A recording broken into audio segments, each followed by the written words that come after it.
Welcome back. We're here at the White House with the President of the United States. Mr. President, thank you. Great to be with you. Thank you. This Super Bowl is going to be unlike any other. I mean, about 25,000 fans in the stands.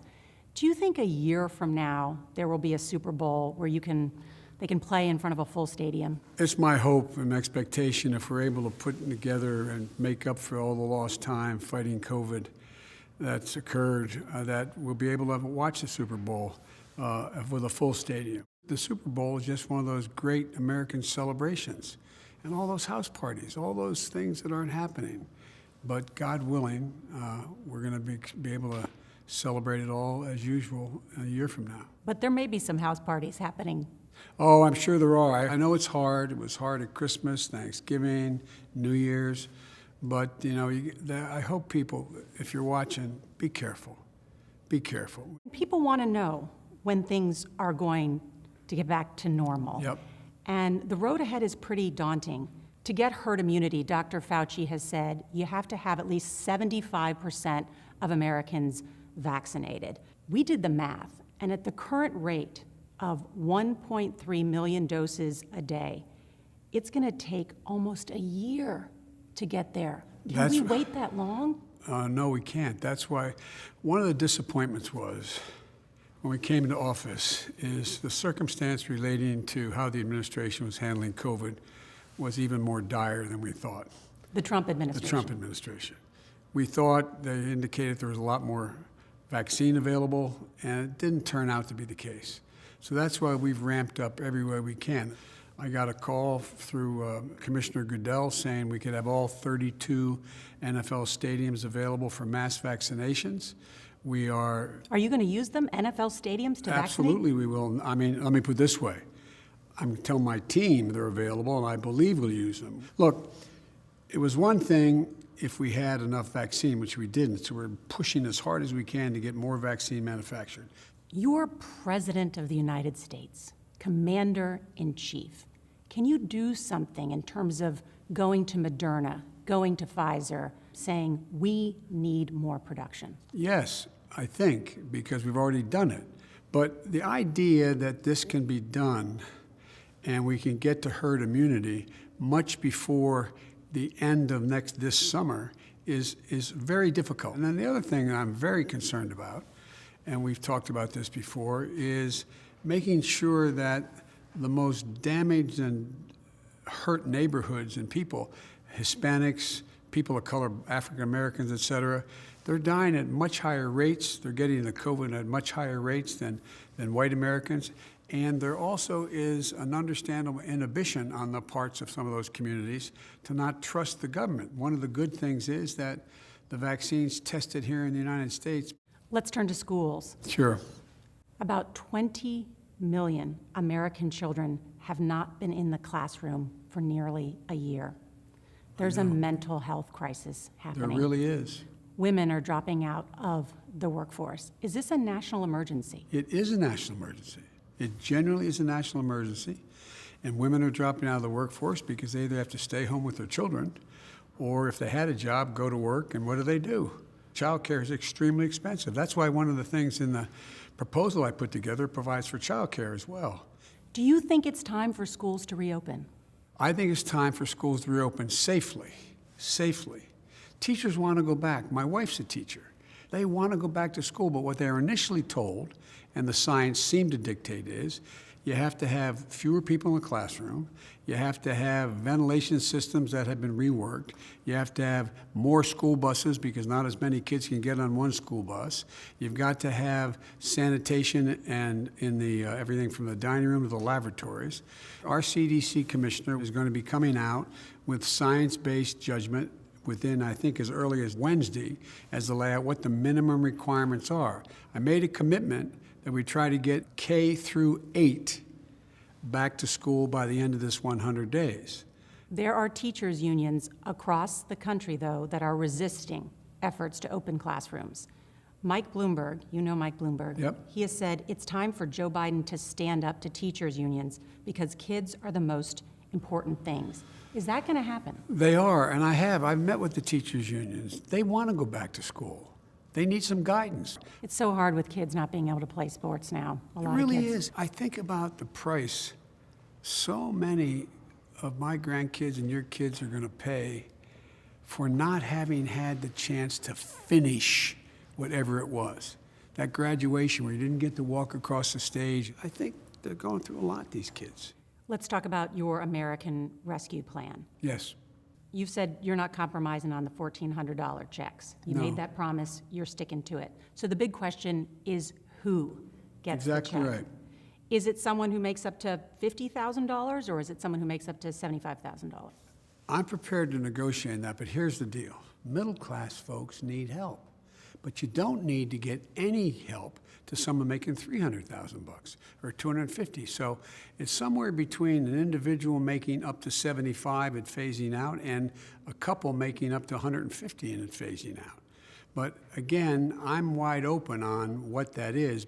You also want to raise the minimum wage to $15. Is that something you would be willing to negotiate on in order to get Republican support? Well, apparently that's not going to occur because of the rules of the United States Senate. So you're saying the minimum wage won't be in this? My guess is it will not be in it, but I do think that we should have a minimum wage, stand by itself, $15 an hour, and work your way up to the 15. It doesn't have to be boom.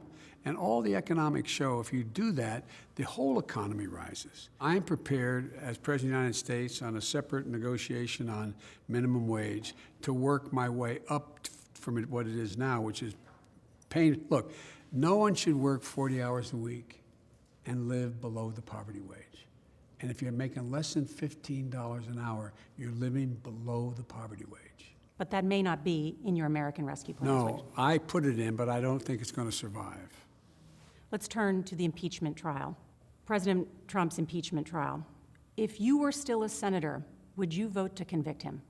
Look, I ran like hell to defeat him because I thought he was unfit to be president.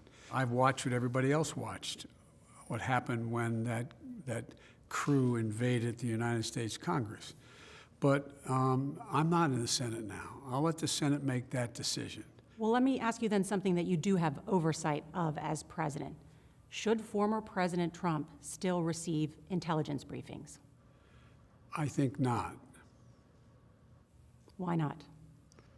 because of his erratic behavior unrelated to the insurrection. I mean, you've called him an existential threat. You've called him dangerous. You've called him reckless. Yeah, I have, and I believe it. What's your worst fear if he continues to get these intelligence briefings? I'd rather not speculate out loud. I just think that there is no need for him to have that intelligence briefing. What value is giving him an intelligence briefing? What impact does he have at all, other than the fact he might slip and say something? The U.S.-China relationship is probably one of the most important in the entire world. Why haven't you called Xi Jinping?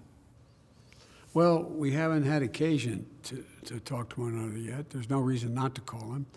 I probably spent more time with Xi Jinping, I'm told, than any world leader has, because I had 24, 25 hours of private meetings with him when I was vice president, traveled 17,000 miles with him. I know him pretty well. There's a lot to talk about. A lot to talk about, a whole lot to talk about. And he's very bright, he's very tough. He doesn't have, and I don't mean as a criticism, just a reality, he doesn't have a democratic small d bone in his body. But he is, the question is, I've said to him all along, that we need not have a conflict, but there's going to be an extreme competition. And I'm not going to do it the way that he knows this, because he's been sending signals as well, that I'm not going to do it the way Trump did. We're going to focus on international rules of the road. Will the U.S. lift sanctions first in order to get Iran back to the negotiating table? No.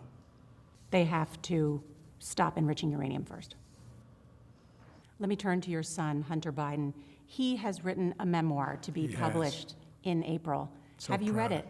I have. I've only gotten halfway through it. I'm so damn proud of him. He has enormous talent. He's a brilliant young man. I'll bet there's not a family you know that doesn't have somebody in the family that had a drug problem or an alcohol problem. And he's gone through hell. Didn't even know it was being written until about a month and a half ago and knew nothing about it until about 5 days ago. He thinks it's a way to help other people. I mean, this is a guy who, when he was 3 years old, was pinned in the car with his dead sister and dead mother and his brother. But the honesty with which he stepped forward and talked about the problem and the hope that it gave me hope reading it. I mean, it was like, my boy's back. You know what I mean? Anyway, I'm sorry to get so personal. No, I asked the question, so thank you for answering it.